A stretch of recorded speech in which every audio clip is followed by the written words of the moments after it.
I'm Carl Azus for CNN 10, and we've got something special we're launching today, and its focus is on Facebook.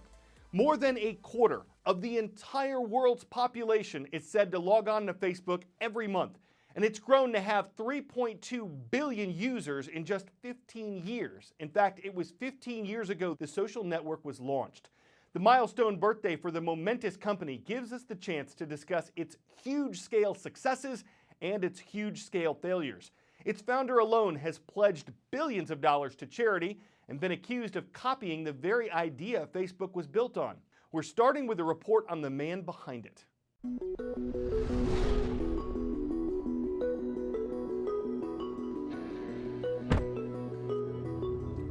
It's October 19th, 2018, and we are heading to Facebook. This is a really big deal. We're going to sit down with Mark Zuckerberg, who rarely sits down for interviews.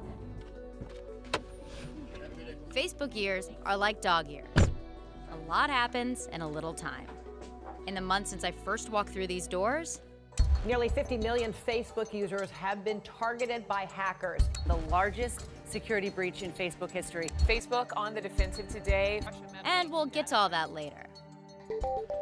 But for now, back to Facebook and what you need to know about an interview with Mark Zuckerberg. It's so cold. First, he likes a room cold, very cold. Turn the cameras around and you'll see his people on the other side. They're taking notes, scribbling furiously, keeping time. They know that the stakes are high these days. The whole world seems to be watching. And that's Facebook in this current moment.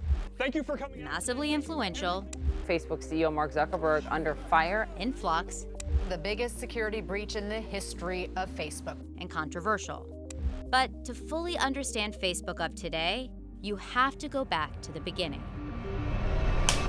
Hi, I'm Mark Zuckerberg, founder of Facebook, an online social directory. That was really good. Just stare in the camera and just give a quirky little smile. Quirky little. Thanks. The early days of Facebook were a very scrappy time. There have been some constants through the years here. The mission of the company of connecting people and bringing people together, that really has informed some of the most important decisions that we've made. You're gonna hear this phrase, the mission, quite a bit. Mark's mission is the mantra at Facebook. Our mission has really always been to connect the world. We are a mission-driven company. Our mission is to connect everyone in the world. Connect. We can connect the whole world. It was in the company's DNA from the beginning.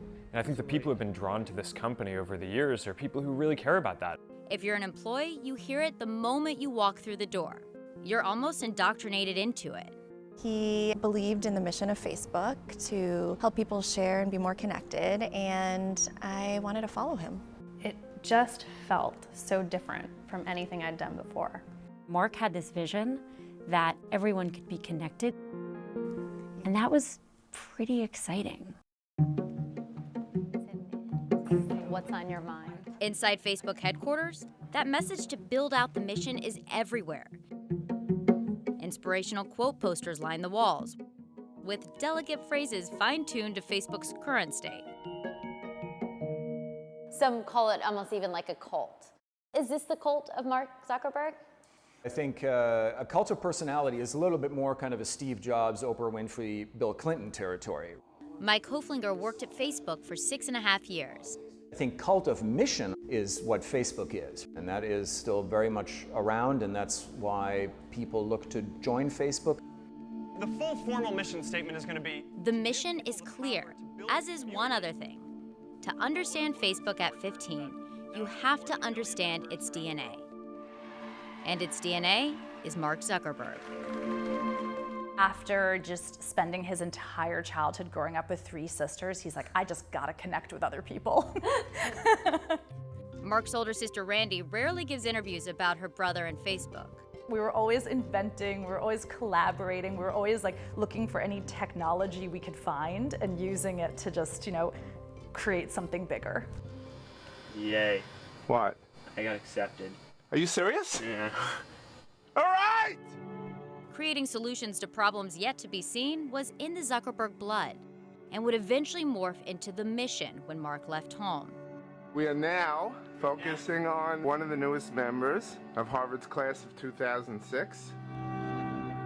Its roots were actually quite trivial and controversial. Mark's first project at Harvard was FaceMash. It was a hot or not style site he created by hacking pictures of classmates from Harvard's dormitory ID files. People could rank, to see two pictures of people who are students at Harvard and vote for which one was more attractive. And then this site then produced a list of the most attractive people at Harvard ranked. Business Insider Global Editor-in-Chief Nicholas Carlson. Obviously very offensive, and people got very upset for it, and Zuckerberg was hauled in front of the disciplinary board at Harvard and admonished for this. But at the same time, that project revealed that Zuckerberg completely understood what people wanted to do in social media. What do you mean? What I mean is that people, when they voted, they ended up voting on average 44 times, which means they were like addicted to the site. Programming a platform that played into the best and worst of human impulses, that became familiar later. But in the meantime, it didn't take long for Harvard to shut down the site. Mark actually became a celebrity of sorts on campus. I was like, oh, Mark, you kind of probably put that out there and didn't really think it through that well. But I mean, he always saw a need for something, and his gut instinct was always like, let's get this out there and then make it perfect. This idea of creating and breaking in the name of connecting would be a theme that would only amplify a decade later as the stakes got higher. But 15 years ago at Harvard, it motivated Zuckerberg's next life-changing creation. Somewhere along one of these pathways might have been where the idea for Facebook started. Harry Lewis was Mark's computer science professor and a dean at Harvard. When Mark and every other student arrived on campus every fall, they were handed a Facebook. It's literally a book of faces and names and, hometowns, basically. That's all it is. There were some computer science students who were eager to put, the Facebook online. This was not necessarily a simple thing to do, and then somebody did it anyway, right? Without our involvement. That somebody? Mark Zuckerberg. He walked up to the registrar's office, "Can I help you?" and volunteer as a student to digitize this. And they just said no. And I think it was almost a little bit of like, well, maybe you just don't get what I mean, so let me just go home and do it and show you. I want to meet that person who said no and give them a hug, because if they had, had the business foresight to say yes, none of this would have ever been created. February 4th, 2004, Facebook went live. Within 24 hours, an estimated 1,200 students had signed up. Within months, they had 100,000 users. A pretty meteoric rise. Who knows where we're going next? Mark's mission was born. He was just 19 years old. We're hoping to have many more universities by the fall, hopefully over 100 or 200. And doing that would require a move to the epicenter of tech, Silicon Valley, where Mark found more space, more money, and more controversy. What was the deciding factor for leaving Harvard? Well, I made Facebook. Summer 2004, Mark and his co-founder Dustin Moskovitz left Cambridge and moved to Palo Alto.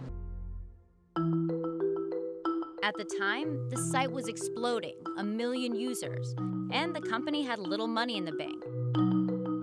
So the crew was making the Silicon Valley venture capital circuit, in their own way. You hear these famous stories of Zuckerberg and his team going to VCs in their pajamas and showing up late and being kind of rude. He was very like, I'm young, rules are for adults, get to work late, just do your thing, code it, hack it. And over time, they used to have a sign on the wall which is like, move fast and break things. And it's like, now it says like, move carefully and don't break things. Now they're at such a delicate point, like, don't break things. If you break things, sometimes you break the country.